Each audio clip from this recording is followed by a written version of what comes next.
මොකක් චරිත නිරූපණය කියන්නේ?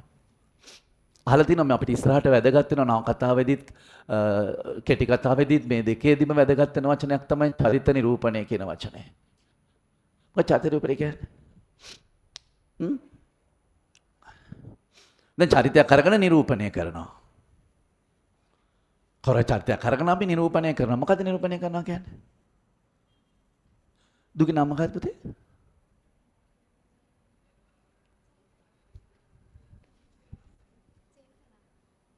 චේතනා. මං චේතනාගේ චරිත නිරූපණය කරන්න යන්නේ නැහැ.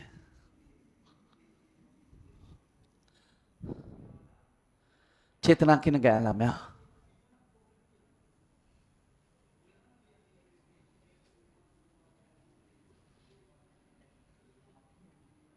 චේතනා නිරූපණය කරමු අපි.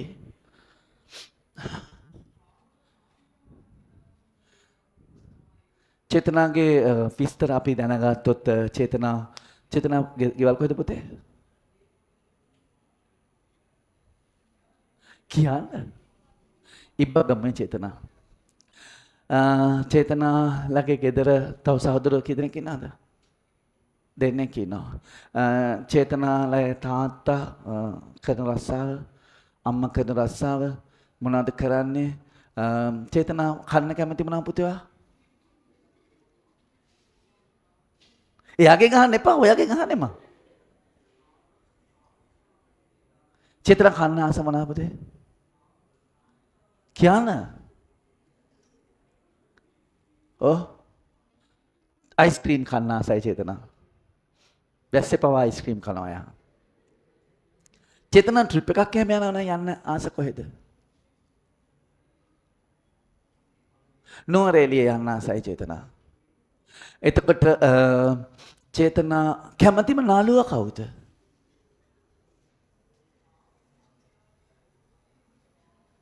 උද්දික ප්‍රේමරත්න. කැමතිම නිලිය?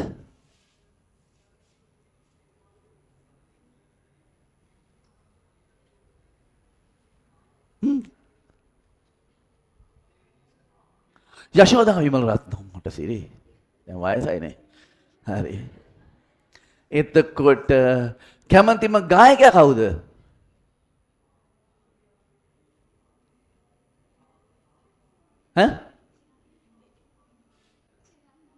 ශිහාන් මිහිරංග. දන්නවනේ ශිහාන්. ශිහාන් මිහිරංගට ආස කට්ටිය ඒ ඇඳුම් එහෙම ගලවලා ශිහාන්ට මෙහෙම විසි කරනවා. ආදරේ වැඩි වෙලා. රයිට්. ශිහාන් මිහිරංග. ගායිකාව?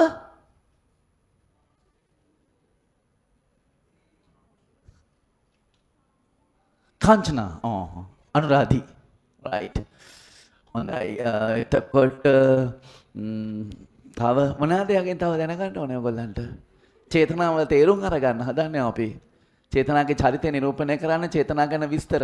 චේතනාගේ උස, චේතනාගේ මහත, චේතනාගේ ඊන ඔක්කොම අපි විස්තර අපි ලියනවා. චේතනාගේ හැඩරුව කියන්න පුළුවන් අපිට. චේතනාගේ විදිය, චේතනා hina වෙනකොට කොයි වගේද, චේතනාගේ කොණ්ඩේ, චේතනා වැඩියෙන් අඳින්න කැමති ඇඳුම් මොනවද නේද? චේතනා යන්න කැමති කොහෙද? චේතනාගේ අනාගත බලාපොරොත්තු මොනවද? කවුද වෙන්න ආස? මේ ඔක්කොම චේතනා ගැන විස්තර ඔක්කොම කියනවා මම දැන්. එයාගෙන් අහලා දැන් තව මොනවද දැනගන්න ඕනේ? චේතනා ගැන. ප්‍රේම සම්බන්ධයක් තියෙනවද?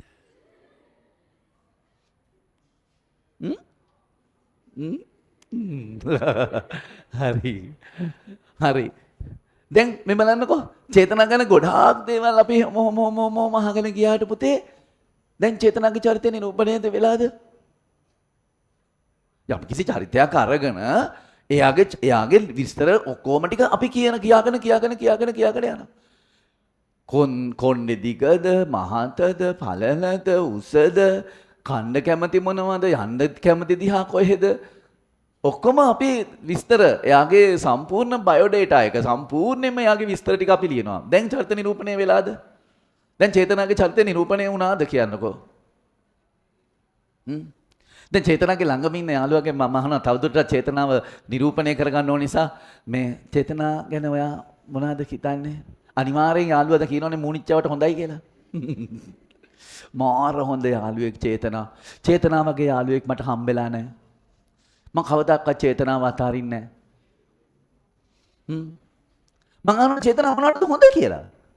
චේතනාව හොඳයි නම් චේතනාව මොනවටද හොඳ? රස්තිය අදු ගහන්න. අවුලුවර. ඉගෙන ගන්න වැඩවලටද හොඳ? චේතනාව මාර දක්ෂයි. ඒ හින්දා මම චේතනාව ආශ්‍රය කරන්නේ. චේතනාවගෙන් මම ගොඩාක් ඉගෙන ගන්නවා දේවල්. මොනවටද චේතනාව හොඳ? නේද? ඒවත් ඔක්කොම අහලා ලියනවා මම දැන්. විස්තර කොහොම ලියනවා චේතනාව ගැන? මේ එකකින්වත් මතක තියාගන්න පුතා චේතනාගේ චරිතය නිරූපණය වෙන්නේ නැහැ. කෙනෙකුගේ විස්තර දැනගත්තයි කියලා ඒ චරිත නිරූපණයක් නෙවෙයි පුතා. මතක තියාගන්න. ළඟ ඉන්න අයගෙන් අහලා අපි කියනවා චේතනා ගැන විස්තර. ඒ වෙනුත් චේතනාගේ චරිත නිරූපණය වෙන්නේ නැහැ. කොහොමද එහෙනම් චේතනාගේ චරිත නිරූපණය වෙන්නේ? කොහොමද චේතනාගේ චරිත නිරූපණය වෙන්නේ?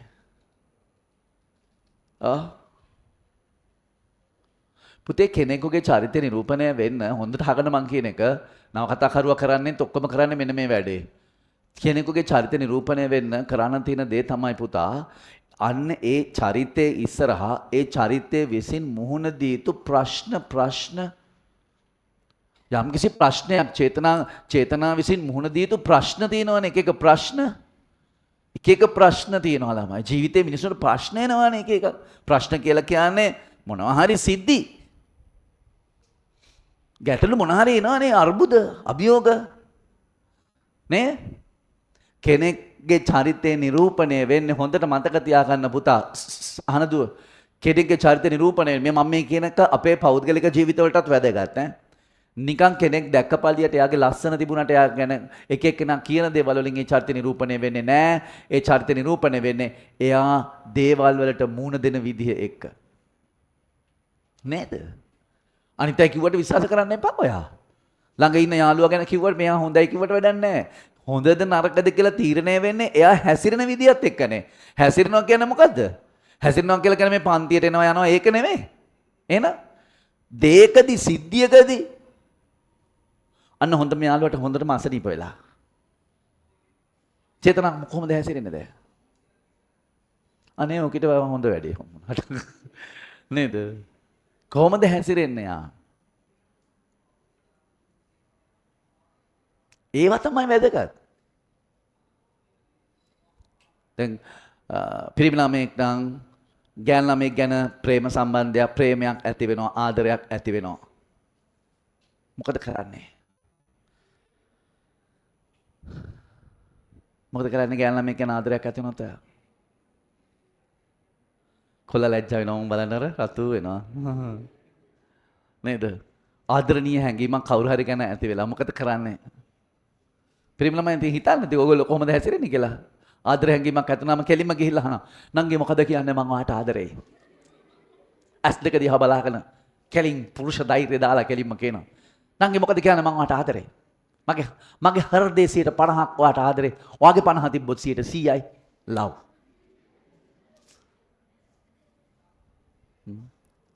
අපි කැම්පස් එකේදී මේ තියෙනවා මේ ලොකු කැන්ටින් එකක් තියෙනවා. ඒ කැන්ටින් එකේ දවසක් මේ කොල්ලෙක් බනිස් අපේ යාළුවේ බනිස් කෙටියක් යන ගමන් ලස්සන ගෑනු ළමෙක් වාඩි වෙලා යතේ එකක් බිබී ඉන්නකොට නංගි මං කැමති වට මොකද කියන්නේ? අනේ අයියා ලැජ්ජා වෙනවනේ ඉතින්. ලැජ්ජා වෙනවනේ ඉතින් නේද? එක පාට ගහෙන් ගෙඩියන වගේ කොල්ලෙක් ඇවිදින් යාළුවෙන් අහපුවාම අනේ කමන්නේ නංගි මම බනිස් කෙටියක් ගේන්න යනවා මං ඇහුවේ. එහෙමයි කියලා තිද්දා. තව මගේ යාළුවෙක් හිටියා කැම්පස් එකේ උගේ නම ටකරමා.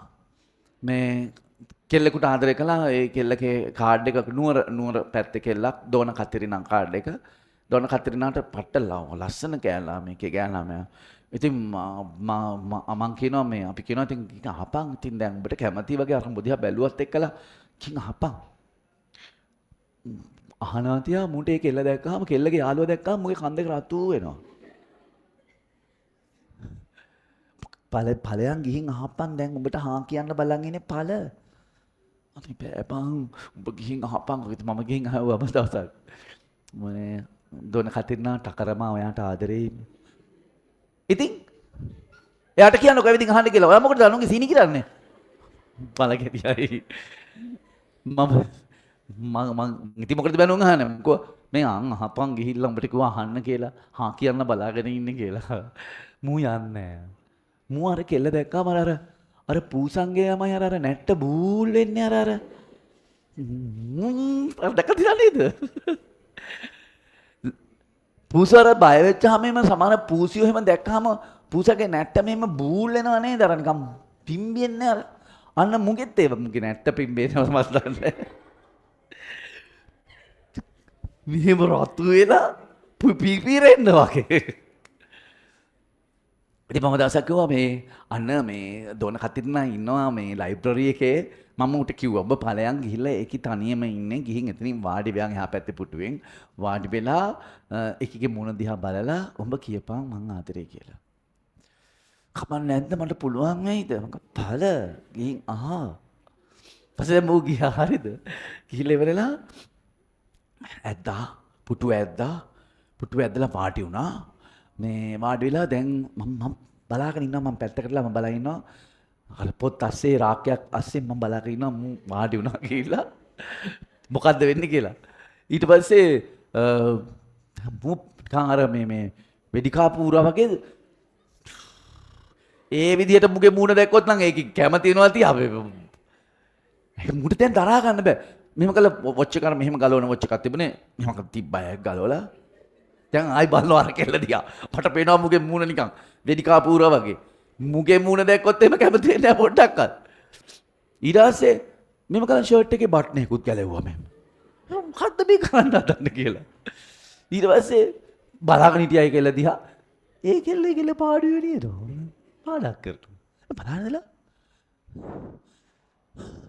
මෙහෙම නැගිටපු පුටුවක් පෙරළුණා. අකල් එතකොට තමයි බැලුවේ පොඩ්ඩක් මොකෙද්ද ඇවිල්ලා ඉන්නේ කියලා. පස්සේ කෙලියම ගිහිලා දුවගෙන ආවා ඊට පස්සේ මම සර් ගතින් අල්ලගත්තා. ගත මෙදී බෑ බං කිව්වා. කැම්බස් එකේ අවුරුදු 4ක් හිටියා මූට අහන්න බැරුණා කෙල්ලගේ. ඌටත් නෑ අපිටත් නෑ. ඒ තේරෙනවද සමහර ගෑලා පිරිමි ළමයි එහෙම නෑ. මේ මම ඒ ලෙවල් කරන කාලේ ගෑලා මේක ලස්සන ගෑලා මේක. අම්මෝ මම තාම දැන් මේ අවුරුදු ගානක් මම ක්ලාස් කරනවා මම හැමදාම බලනවා පන්තිවල ඒ වගේ ලස්සන ළමයෙක් ඉන්නවද කියලා. මම නම් තාම දැකලා නැහැ. ඒ මාර ලස්සන ළමයෙක් මම ඒ ලෙවල් කරන පන්ති හිටපු ගෑන ළමයෙක්.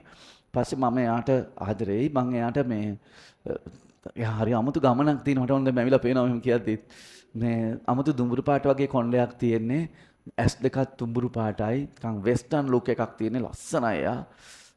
යනකොට එහෙම නිකන් හීනයක් උඩ ඇවිදිනවා වගේ. අම්මෝ මේ කියද්දිත් මාව වෙවුලනවා. මේ එයා ඊට පස්සේ මේ දැන් මට ඉතින් මම කරපු දේ කවියක් ලිව්වා. කවියක් ලියලා නොරා පිරි නුවන් බඳුනින් පුරා ස්නේහ දිය බිඳුවක් ලබා ගත නොහි දුකකින් සමු නොදී බලා හිඳින්නම් කියලා කවියක් ලියලා ඉවරලා එයාගේ පොතක් බොරුවට ඉල්ලගෙන ඒ පොත ASCII දාලා දුන්නා. එයා කියවත් දන්නේ කොහොම හරි ඒක තේරෙන්නේ නැතුව තියාට. කිසිම ප්‍රතිචාරයක් නැහැ. ඒක පාර්ශවික ප්‍රේමයක් විතරයි මගේ හිත ඇතුලේ තිබිච්ච. මම කියන්න ගත්තේ ඕගොල්ලෝ මිනිස්සු එක දෙයකදී හැසිරෙන විදි එක එක විදිහයි නේද? එකම සිද්ධියක් වෙන්න පුළුවන්. ඒ කියන්නේ ආදරයක් ඇති වෙන හැඟීමක් වෙන්න පුළුවන්. හැබැයි එක එකනා ඒ වෙදී හැසිරෙන විදිය සමහරු එහෙම නෑ. මම එඩිටර් විදියට ගිහිල්ලා කෙලින්ම අහන්න පුළුවන් මොකද කරා මං වාට ආදරේ කියලා කෙලින්ම කියන්න පුළුවන්. සමහරවිට එහෙම කියා ගන්න හයිය නැහැ. නේ දැක්කම රතු වෙනවා.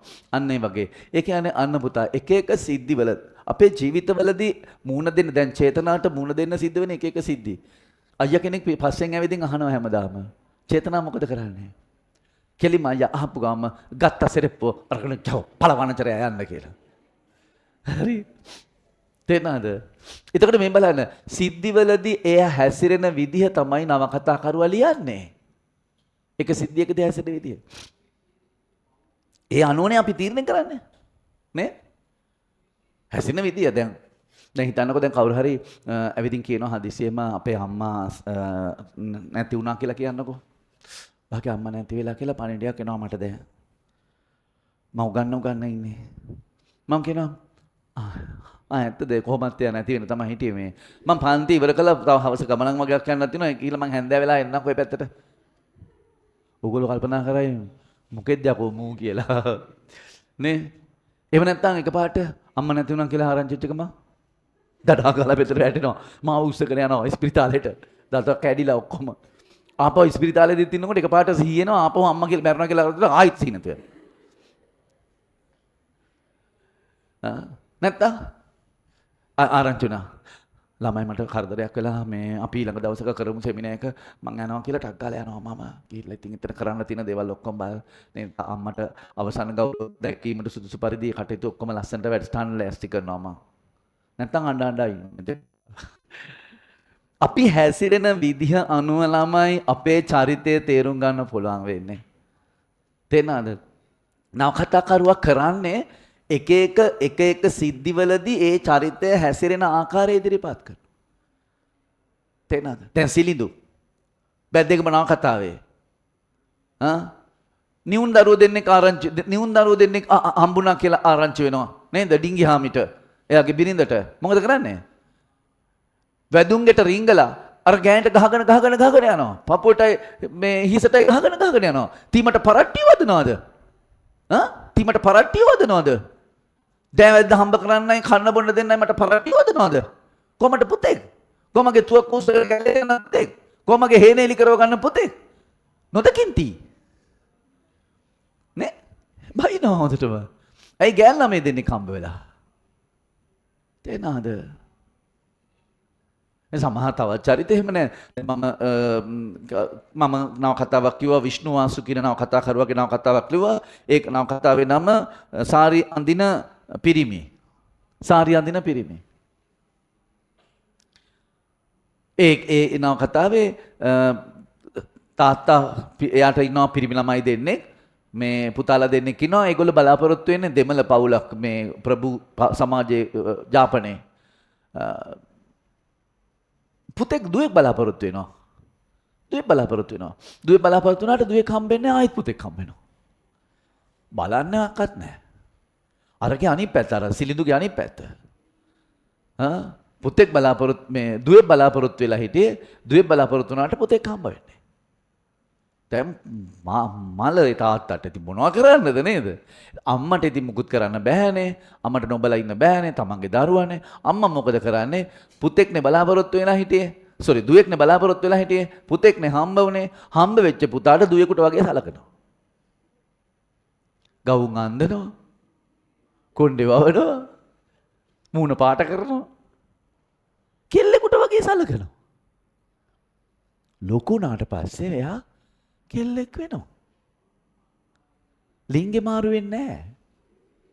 හැසිරීම කෙල්ලෙක් වගේ වෙනවා.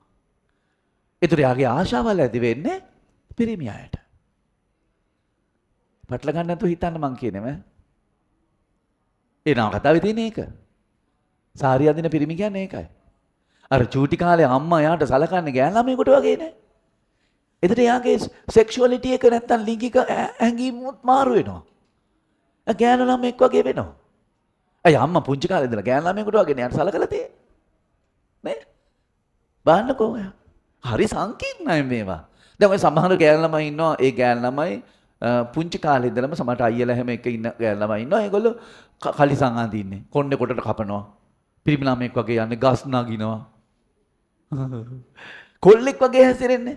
නේ? මම අපේ ගෙවල් පැත්තේ හිටියා එහෙම ගෑල් ළමෙක් ඒ ගෑල් ළමයා පිරිමි ළමෙක් විදියටම තමයි හැසිරෙන්නේ අයියලත් එක්ක ඉන්නේ බයිසිකල් පදිනවා උඩ නගිනවා ගස්ුන් නගිනවා කොල්ලෙක් වගේමයි හැසිරෙන්නේ යන්නේ බව කොල්ලෙක් වගේ මේ පස්සේ මාර වැඩේ වුණා කියන්නේ දැන් ඉස්කෝලේ යන්න වුණානේ ඉස්කෝලේ යන ගවුම් අඳින්න එපා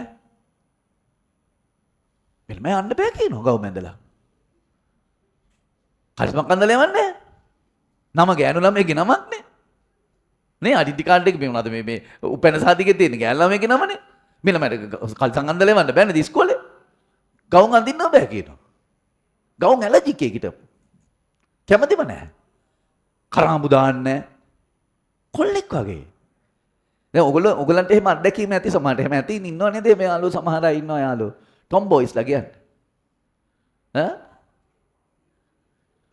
මම මේ කියන්න ගිය ළමයි ඒ මිනිස්සු හැසිරෙන විදිහ අනුව අපිට අන්නේ චරිතය. එතකොට නවකතාකරුවා කරන්නේ ළමයි chapter by chapter එකෙන් chapter එකට අන්න කිසියම් තමන් හදන චරිතය. දැන් සිලිඳු ඊට පස්සේ මොකද වෙන්නේ? සිලිඳු දවසක් සිලිඳු මේ එළිය ඇන තියාගෙන ඉන්නකොට මිදුලේ වාඩි වෙලා ඉන්නකොට අර ගෑන් ළමයි දෙන්නගේ එක්කෙනේ පුංචි මැණික ඇවිල්ලා සිලිඳු දිහා බලාගෙන ඉන්නවා.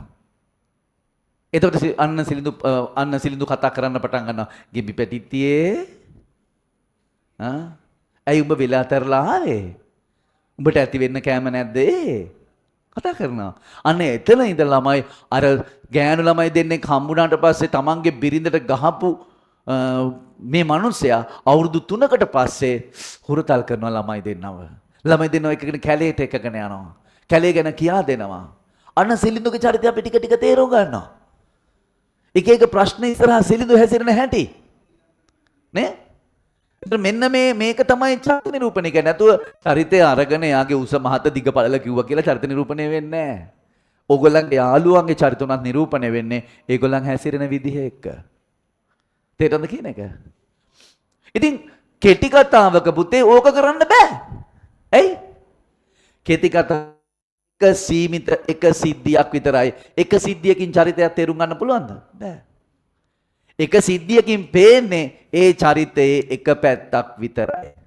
එක පැත්තක් කියන්නේ එක පැත්තක් කියන්නේ එක අංශු මාත්‍රයක් විතරයි. ජීවිතෙන් අසින් අසක් විතරයි කෙටි කතාවෙන් පෙන්වන්න පුළුවන්කම තියෙන්නේ. තේරෙනවද කියන එක? නවකතාවක ගොඩක් දේවල් පෙන්වන්න පුළුවන්. නවකතාවක චරිත නිරූපණයක් කරන්න පුළුවන්. ලොකු චරිත නිරූපණයක්. ඇයි? chapter by chapter. පරිච්ඡේදයෙන් පරිච්ඡේදයට ඒ චරිතයේ මුහුණ දෙන විවිධ ප්‍රශ්න, ඒ ප්‍රශ්න වලට යා මුහුණ දෙන හැටි අන්න ඉදිරිපත් කරන්න පුළුවන්. හැබැයි කෙටි කතාවක එහෙම බෑ. කෙටි කතාවක ඉදිරිපත් කරන්න පුළුවන් එක සිද්ධියක් මුල් කරගෙන එක දෙයක් විතරයි. පැහැදිලිද? ඒ නිසා තමයි කියන්නේ අන මොකද්ද? කෙටි කතාව කියන්නේ ජීවිතයෙන් අසින් අසක් එක පෙත්තක්. පොඩි දෙයක්. මේ කියනවා මේ අපේ කෙටි කතාකරුවෙක් ඉන්නවා ළමයි දයාසේන ගුණසිංහ කියලා. දයාසේන ගුණසිංහ කියනවා කෙටි කතාව ගැන මේ කතාවම ලස්සනට කියනවා කෙටි කතාව කියන්නේ ජීවිතයේ සමීප රූපයක්.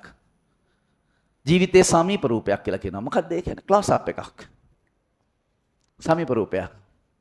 ඒ කියන්නේ දැන් හිතන්නකෝ මේ පන්තිය මම ෆොටෝ එකක් ගන්නවා, ලොකු ෆොටෝ එකක් ගන්නවා.